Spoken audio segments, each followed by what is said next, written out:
And by their fruits you shall know them. More like, by their fake fruits you shall think that you know them, until they show their true colors, right? At least in my case, that's how it's been.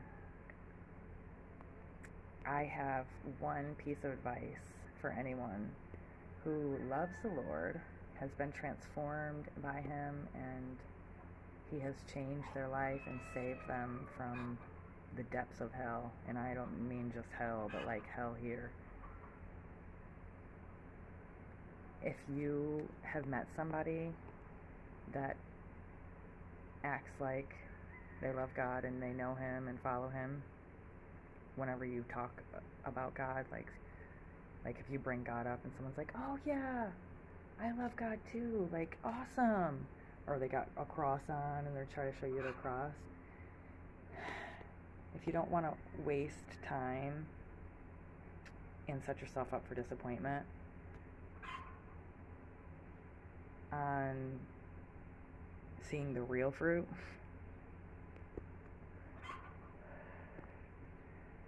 the way to know if they're truly a follower and they're on the same page as you or same level, and that they really love the Lord like you do, ask them what the defining moment was where He changed their life. Because anybody that is saved and really loves God and follows Him and worships Him and is like gung-ho about Him, they know exactly the moment and the situation and the experience that changed their life. Just like when 9/11 happened and everyone heard about it, everyone knows where they were and what they were doing when they heard about 9/11, when it was going on, you know? Like, or like when you fall in love, the moment you fell in love, the moment you knew, you know, like just different stuff. You know, you just know, and you don't ever forget it. And if you love God, that's because He's changed your life. And for me, I am like head over heels, just I love Him and I just want more, and He's magical, and the things that He does is magical and amazing, and it's like, holy shit, like why wouldn't someone want to fucking know Him, you know? But a lot of people pretend like they do. I don't know if it's because they're uncomfortable or they're just trying to fit in, or maybe they think that they do, but they really don't. And then like I get excited because I think they're on the same page as me, and they're not. And I'm just like, God this and Jesus that, and He did this and He said this and look at this, and and then I'm sending them songs, and they end up backing away or running. or eventually I'll see a situation, you know, their fruit, by their fruit you shall know them. Eventually I'll see the fruit, and that's true. By their fruit you will know them. However, if you want to save a little bit of time and disappointment on seeing the fruit that you didn't think they were producing, then here's one way. That's what you do. You just ask Him the defining moment. Like, oh, really? Like, how did He change your life? Like, what happened? Or what were you going through? Or how did He show up for you? Or what has He done? You know, what was the last thing He told you? Or, you know, just for example. Because if He did something for you, and changed your life, you'll never forget it. You don't have to think about it. You don't have to mumble or you know, like if somebody asked you that, you know, right? And you'll know if you ask somebody else. And if they say, oh, I was raised in the church, I was born in the church, that doesn't mean that they don't love God or follow Him. I'm not saying that. But I am saying that most of the time, people that were raised in the church don't know Him. They don't.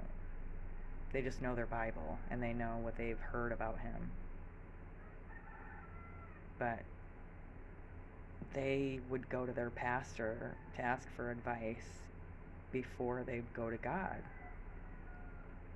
And that's not how we should be living. We should always go to God first, like talk to him about everything. Right?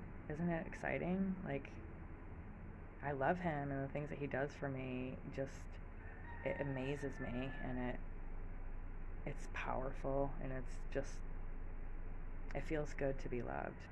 And the people that I've asked that question to and gotten an honest response, ironically, including myself, the moment that God revealed himself was when they were ready to end it all. And they weren't looking for him necessarily.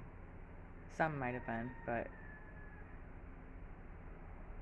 regardless, they were at their end and either asked him for a sign or he just showed up and you just woke up and you realized, wow, you'll remember that. But if someone just says they were raised in the church, or they're trying to like think of a time, oh, well, I just decided, like, no, dude, like, if somebody asks you that, you're gonna be like, let me tell you, this is what I was going through, and this is what happened, and this is what he did, and look at this, and look at that, and it's exciting. So, that's my advice, and I hope it works for you. And if they don't have a true transformation or like relationship with him, maybe you should share some of the things he's done for you, because that was one thing that I never saw growing up, and I think that maybe that was why I wasn't so drawn to it, because I didn't see him here and now. All I kept hearing about was him in the past and in the Bible, but how does that help me now? But if people told me some of the shit that he did for them, like he does for me, and I tell people, it would have drawn me right in. I want to see magic. I want to see magic. And he's magical.